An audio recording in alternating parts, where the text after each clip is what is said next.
সফল হওয়ার পর থেকেই ইরানের বিরুদ্ধে এই ইসলামী রিপাবলিককে উৎখাত করার জন্য, ধ্বংস করার জন্য আমেরিকা চেষ্টা করে আসছে। একের পর এক স্যাংশন দিয়ে, অবরোধ দিয়ে, আমেরিকার তেল বিক্রি করার জন্য যত রকমের সমস্যা তৈরি করে তারা আজকে ইসরায়েলকে দিয়ে ইরানে আক্রমণ ঘটিয়েছে এবং অতর্কিতভাবে ইরানের সামরিক প্রধান এবং বেশ কিছু পরমাণু বিজ্ঞানী মেরে ফেলেছে। আজকে আমরা সেইটা করেই ক্ষান্ত হয়নি।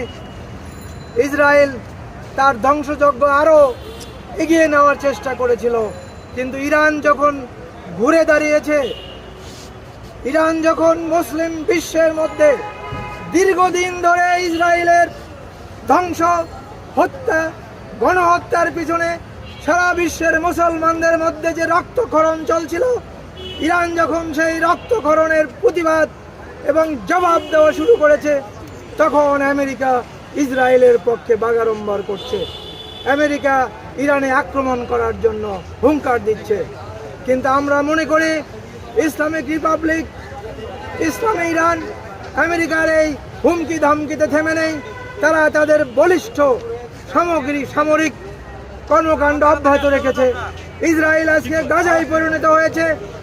আজকে আমেরিকা মধ্যপ্রাচ্য থেকে, পারস্য উপসাগর থেকে, তার ঘাঁটি থেকে তার যে নৌবহর এবং সেনাদের বিমান তারা সরিয়ে নেওয়া শুরু করেছে। এইটা আমাদের সাফল্য।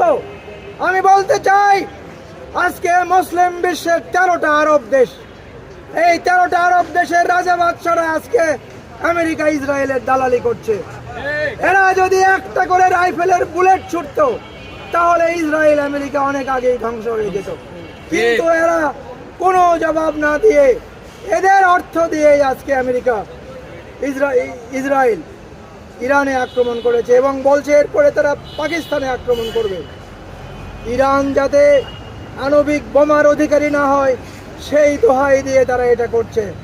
আমি বলতে চাই, ইসরায়েলের কাছে 70টা আণবিক বোমা আছে। ইসরায়েলকে কেন তারা সাপোর্ট করছে? আমেরিকা নিজে হিরোশিমা নাগাসাকিতে 2টা বোমা নিক্ষেপ করে লক্ষ লক্ষ মানুষকে মেরে ফেলেছে। আজকে সেই আমেরিকা আজকে ইরান যাতে, অন্য কোনো দেশ যাতে আণবিক বোমার অধিকারী না হয়, সেই মোড়লগিরি করছে। আমি বলতে চাই, আমেরিকা প্রথম দেশ যে আণবিক বোমা ব্যবহার করে লক্ষ লক্ষ মানুষ হত্যা করেছে। আমি বলতে চাই, সারা